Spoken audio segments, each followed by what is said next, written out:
you're like me, there's certain things that keep you up at night. For example, these two jigs weigh the same, but this head is just slightly smaller than the other, meaning it's a little bit more compact, a little bit more finesse, and that weed guard is just a little bit thicker, a little bit stronger than this one over here.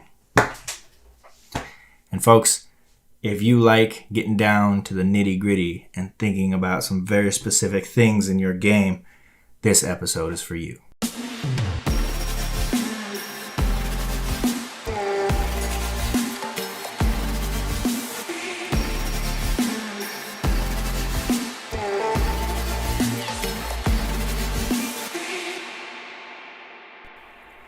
In our last episode, we broke down springtime fishing, pre-spawn fishing, and how to approach a lake.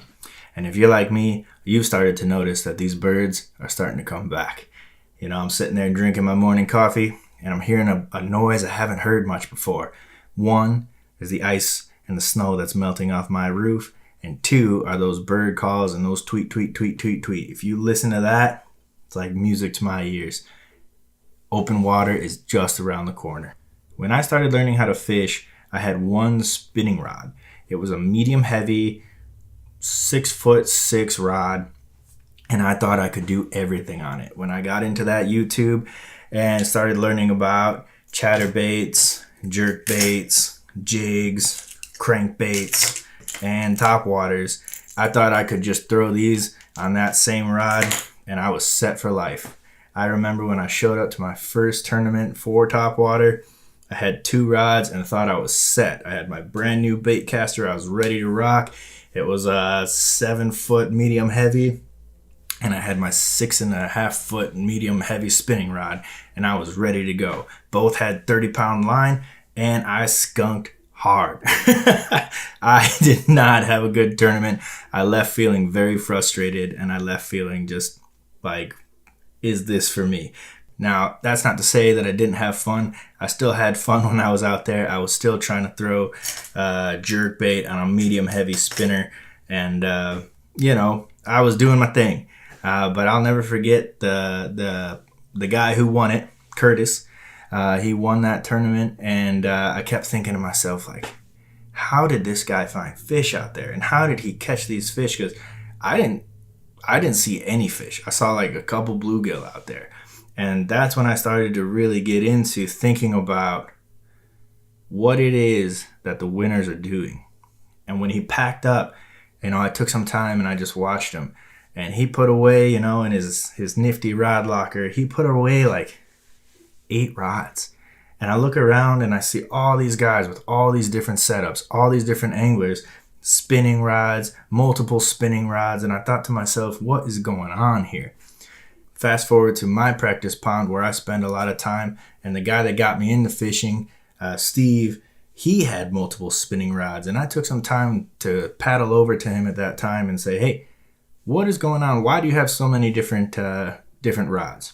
And that was the first time I talked to anybody about length, action, line, and presentation.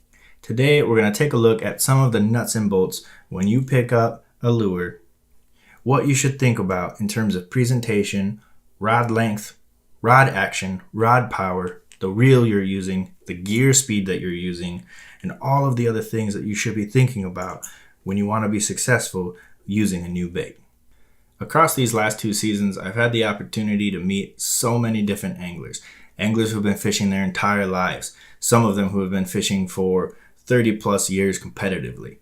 And the one thing I learned is that when you talk about presentations, simultaneously you should also be thinking about rod length, rod action, rod power, reel gear speed ratio, and the line that you're using. All of these factors should be in your mind when it comes to picking different presentations, and this will help you become a better angler. I want to be careful here because I don't want to say that you need 9 to 12 rods in order for you to win an event. But what I do want to make sure that you know is, if you're going to be using one presentation, that you should really think about the tool that you're using to increase your chances of winning that event. Case in point, I remember back in the Lake St. Clair tournament when a guy borrowed a kayak and borrowed some gear. He went out with 2 different rods and placed in the top 10 of an Elite Series event. I really think his knowledge comes down to time on the water and knowing what presentations and setups he's using in order to be successful. To help me with this conversation, I'm going to walk through all of the setups that I own and use some of the tournament footage to try to show you the different reasons why I would use each setup. Before we even get started, however, there are a few things you need to keep in mind when we're talking about setups. When I'm talking about setups, I'm often referring to rods, including length, power, and action. I'm also talking about reels, which would include gear ratio and size, as well as spinning versus bait casting. I'm also talking about line, be it braid, fluorocarbon, or monofilament, which are the 3 main lines that I use. I also use braid to fluoro or braid to monofilament using a special knot that I've learned that I'll probably show you in another episode. Another caveat when it comes to talking about setups is that really the master of all is time on the water. Some of you may have different setups and some of you may have different preferences, especially when it comes to rod length, rod power, rod action, and whether or not that rod is graphite or fiberglass. So let's get into it. I'll walk you through some of my setups and let's talk about it. The first setup I want to talk to you about is my dock skipping rod. This is a heavy 6'9" fast action rod and it is the workhorse. This is normally when I'm skipping a jig up under docks or really trying to target cover, be it laydowns, logs, docks, pontoon boats. Normally when you're flipping docks, you'll be using a jig or some other type of heavy Texas rig. For this, I'm using a graphite rod because it's stronger and has a little bit more sensitivity. I'm also using a shorter rod. This is a 6'9" rod. It helps me with a lot of accuracy because shorter rods have better accuracy. I also have this paired up with a high speed gear ratio, 8-to-1 bait caster. The reason for this is so that I can get as much line up as quickly as I can when a fish bites, or if I want to make another flip, another pitch, another accurate cast. I can get that line back to me as quickly as I can. Remember, higher gear ratios mean that you can pull in more line per turn as opposed to a lower gear ratio. Some people also note that a higher gear ratio has less torque, but in the world of fishing, I think the difference is very minimal. I think what's more important is the amount of line that you can get back to you in a specific amount of time per turn. For example, if a fish bites this, normally it can take me 2 or 3 cranks and then I can hit him. With the slower gear ratio, I may need to make faster cranks in order to reel down to the fish to where I can feel him and give him the business. When you're looking at rods, something else to remember is that most of them will have ratings on them. This one, for example, has a lure rating of 1/4 to 1.5 ounces.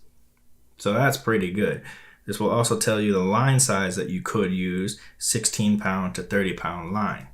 Normally when I'm skipping docks and pitching around heavy cover, I want to get fish out as fast and as quickly as I can. For that, I'm going to need a heavier line that has more strength. Normally I won't go any lower than 18 to 20-pound fluorocarbon. However, I was listening to Seth Feider who said he really doesn't recommend anything higher than 40-pound braid, and actually pointed out that 30-pound braid cuts through vegetation a lot easier than a heavier line. That's something to consider. I might put 30-pound braid on this just to see how that affects the skipping and the casting ability of my lure. The next rod I want to talk to you about is my sort of all-around universal rod.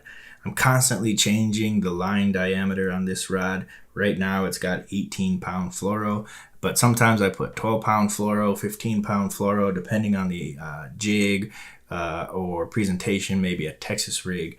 I'll drop down to 10-pound fluoro and loosen up my drag a little bit. Anyway, this is a graphite rod. This is the 7'3" casting rod. This is a medium heavy with a lure rating of 1/4 to 1 ounce. So it's got a pretty wide range. It is a fast action rod. So when you hit that fish, that power goes immediately down into the more powerful butt section of the rod, and you can manhandle that fish however you want. I'll also pair this with an 8-to-1 gear ratio, really just because that's what was available when I bought it. But I find that getting that quick speed with this all-around rod, be it a jig or be it a Texas rig, really helps me get this line back again as quickly as I can to make that next cast, and also helps me with really fast hook sets. The next setup that I own is actually one of the most interesting setups that I own. And this is where I think many of us might have a really good conversation at the dock one day. This is a Graphite Rod medium round bend, which means it's got a kind of regular action to it. Medium power. This is a 1/4 ounce to a 3/4 ounce lure rating. I have it paired up with an 8-to-1 Daiwa SV. The SV spool helps me throw kind of lighter lures, and I use this mainly for my topwater. Some people I have seen using this for crankbaits, shallow crankbaits, and some people say you can use it with a bladed jig or a chatterbait. The reason I think this type of rod can kind of go either way and you start to get more into that fiberglass world is in the action and in the power. Some people like the sensitivity of a graphite rod, but it doesn't quite have the bend that you need when you're using other types of crankbait rods or even a bladed jig rod. Initially I liked having that sensitivity, but I found that with treble hooked baits, I was really ripping the hooks out of fish's mouths and wasn't getting the best kind of hookup for it. So what I did is I backed way up off the drag. I also went to a braid to monofilament, and this is where it deviates from all of my other setups. On the other setups, I'm using fluorocarbon. Fluorocarbon sinks. It doesn't have as much stretch. The monofilament here has that stretch, and I think what most people do who end up using the graphite rod in this category, the medium regular bend, is that the monofilament makes up for some of that give. Monofilament has a little bit more stretch to it. Now, again, I use this for topwater. I think it's got a really nice bend for topwater, really nice action for topwater, and pair it up with an 8-to-1 reel. Topwater, you're working the bait a lot, and you also, when you hear a blow up and see a blow up, you want to get that lure back to you as fast as you can, fire it out, and aim for that fish. So now let's talk about the fiberglass category of rods. All of the previous rods we've seen are graphite rods. The difference in fiberglass that I've noticed is fiberglass is just a heavier rod. I'm not talking about action or power. I just find it's a heavier rod. I also noticed that the actual rod itself is a little thicker than graphite rods, and I think that's just the build of it. I have noticed when I first started using this that I didn't have as much feel because I was coming from the graphite rod world. But the fiberglass, what I've found is the best for is crankbaits and bladed jig. I was seeing Polenz win tournament after tournament, and he kept saying, and he'll probably tell you himself, he's a bladed jig guy. He loves the bladed jig. So I went out and I found a bladed jig rod that I could try and see what all the hype is about, because I was throwing it on the medium round bend graphite rod. So this is a fiberglass 7'4" bladed jig crankbait rod. It is rated for a 1/2 ounce to 2 ounces of lure and has a line rating of 10 to 20 pounds, which I assume is fluorocarbon. The reason I assume fluorocarbon is because crankbaits and bladed jigs, you want to use fluorocarbon. Fluorocarbon sinks. It also doesn't have as much stretch as monofilament. And this is interesting because the round bend medium graphite, I put mono on it to give it a little bit more give. This has a ton of give because it's a fiberglass rod. I put fluorocarbon on it because it already has the give I need it to have. Now I need to get the hook setting power, especially for a bladed jig. I have this setup paired up with a 7-to-1 gear ratio reel. Now, some people I've seen have a 6-to-1 gear ratio. You have more power in a 6-to-1 versus a 7-to-1. I don't know how much power, but I do know you have a little bit more power in terms of what the gears are doing, the gear sizes. However, I have talked to Polenz, and he'll probably tell you himself, you might need that 7-to-1 every once in a while when a fish comes straight at you. You don't have as much power as a graphite rod, so you got to catch up to a fish if he's coming straight at you and really lean into him to get that good hook set. That is why I use a 7-to-1, but I also slow it down a lot more. One of the newest setups I own, and quickly is becoming one of my favorite, is the jerkbait rod. Now, jerkbait rods are very interesting to me. They're normally shorter rods, they're normally lighter rods, and they have a nice bend to them. I think that's because you're working a jerkbait all day. That can get tiring, right? And also, when you're snapping that rod down, you don't have as much, you have more room in front of your kayak in order to get that snap. If you had a longer rod, you'd have a shorter snap because it's just angles, man. Like, you gotta hit the water every once in a while. So this is a graphite rod. It's a 6'9" jerkbait, and it also says light top water. It's a medium light power, round, bend, normal, like regular action. And this has a lure rating of 1/4 to 5/8 of an ounce. The line is recommended 8 to 14 on this rod. So I mean, right in there with your jerk baits, and even some of your small poppers. I remember using this a small popper in the state championship with this rod. Was awesome. I've got this paired up with a 7-to-1 gear ratio bait caster. That's because I've noticed when I have an 8-to-1 and I'm popping it, I had an 8-to-1 on it because of my topwater rod, and I was thinking, oh, they're probably similar. Actually, with the jerkbait, you pop it, but because this rod is giving that bait so much like action, but also not pulling it through the water as much, I noticed that there's not as much line to pick up. And when I was cranking with the 8-to-1 gear ratio, I was actually pulling in too much line. And I was watching a tactical bassin video, and they were talking about if your reel is too quick, or if you're getting to the lure with your reel when you're working a jerkbait, you're actually moving that jerkbait with the reel, which is something you don't want. You want your rod to be doing that action. So I actually had to slow myself down, and I went to a 7-to-1 over the 8-to-1.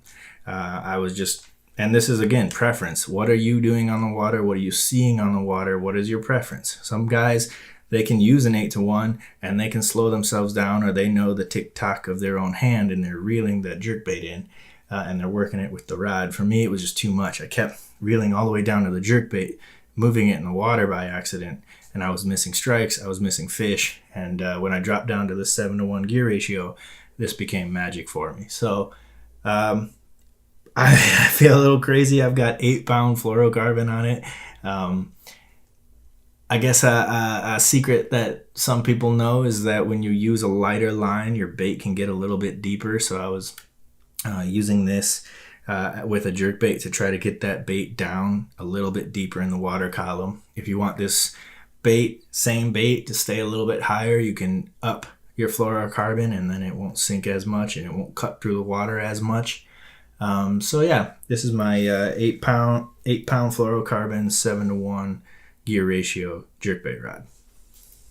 Now the other rod that I own is the broomstick. It's the meat stick. This is what you use if you have a really bad day at work. I really recommend getting this type of rod if you have some pent up energy you want to get rid of. This is a heavy 7'6" flipping rod, and when you hit, I put 55-pound braid, 60-pound braid on this, 65-pound braid sometimes on this rod, and when you have a bad day and you go out with this sucker, you could pull in a beluga whale. So this is a 7'6". The reason I got the longer rod is when you're doing cheese mats and stuff, I want to get it kind of out and away from me. My accuracy is important, but not as important as I'm trying to get into that little box under the pontoon boat. So I have a heavy short rod. I have a heavy long rod. The other thing is, when you go to hit a fish and you're pulling up when you have that longer rod, you pick up more line in the arc of your swing. If you have that short rod, you got to swing a little bit harder to make up the same amount of distance. Does that make sense?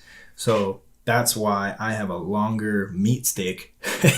I can also probably use this for big swim baits, and I'm going to try to use it for frogging till I can get really long casts and then pick up all that line if I ever get hit. I'm still trying to think about what reel I want to use, be it an 8-to-1 and pick up a bunch of line, be it a 7-to-1 and have a little bit more power.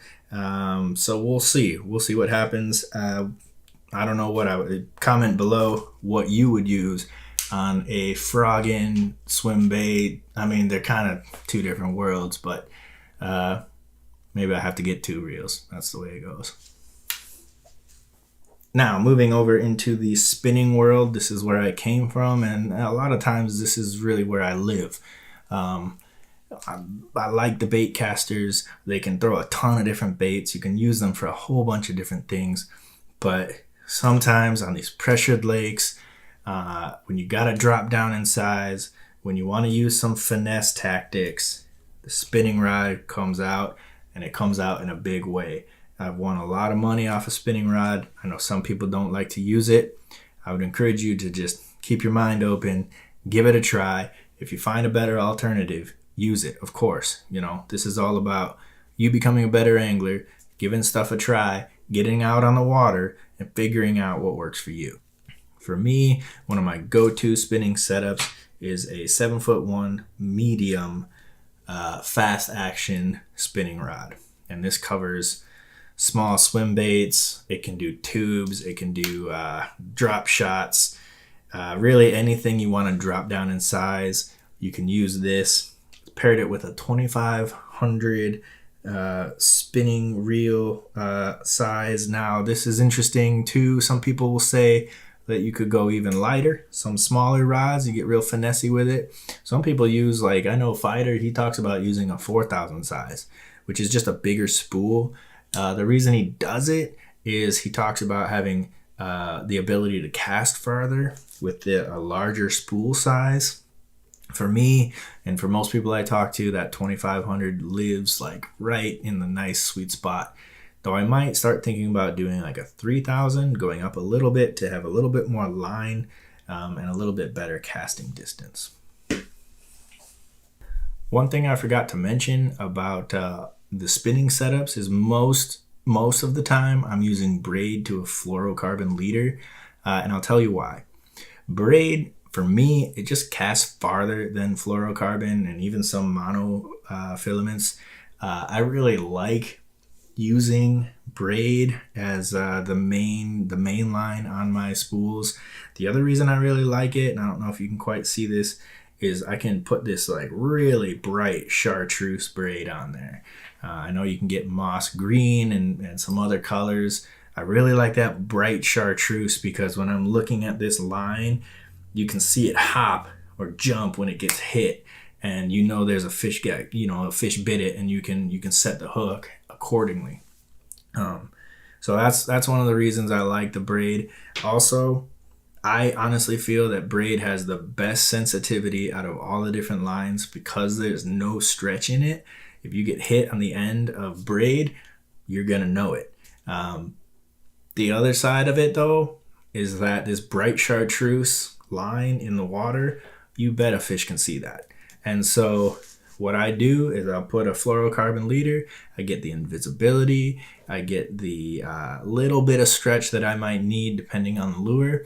But attached to the braid, I get the sensitivity and the casting distance. So those are the main reasons I'm using that setup for the spinning reels. Now, this is my dedicated drop shot rod. This is a medium light 7-foot fast action rod. And really, this is just pure drop shot. For me, I use a really light noodly rod. And when you have a fish bite this, the fish barely knows it's there. And you don't even really set the hook. You just reel as fast as you can. It loads up, and you don't need a harsh hook set in order to get those fish with this drop shot rod. I really, really enjoy using that. And there's a few drop shot combinations that I'll use that I might break down in another video. Last but not least is kind of my my special rod that I almost don't really want to talk about, but this is a medium light, medium action graphite spinning rod, 7'6". I mean, this thing is long. It's definitely up in the longer category. One, because you can chuck lures very, very far with this, and also when you set a hook on that really, really far cast, you really just kind of have to sweep it to the side with that big 7'6" kind of profile. You just sweep to the side, and because it's a medium light, it's gonna bend really nice. You get that hook into that fish, or hooks, I should say. I really don't even want to tell you what I use this for, but you could probably take a guess, drop it in the comments. I don't know if I'll ever kind of talk about this setup again. This is one of my little secret things that I've found out that really works for me, and took home my biggest win. So those are all of my setups, and I go back to what I said earlier. Rod setups are all about length, power, action, your reels, your reel sizes, your gear ratios, your drag setup, and the line that you're using. All of those factors will contribute into how this works in the water, and when it gets bit, how this business end of it gets stuck in that fish's mouth. Again, these episodes and everything I'm talking about is really about you as the angler. Use what you learn from other anglers. Go out on the water. The water is king. Time on the water cannot replace anything else. It is the ultimate guide. So when you go out there, try different setups, try different lines, try different reels, try different baits. See what works for you, and maybe, just maybe, you'll find a setup that you don't want to tell anybody about, even when they ask you to make a video about it. Thank you so much for watching, and stay tuned in upcoming episodes. I hope you're doing well. I hope you're staying safe, and remember, spring is just around the corner. Watch for those dogwood trees to start blooming. Watch for those birds to come back, start making nests. Let's get it.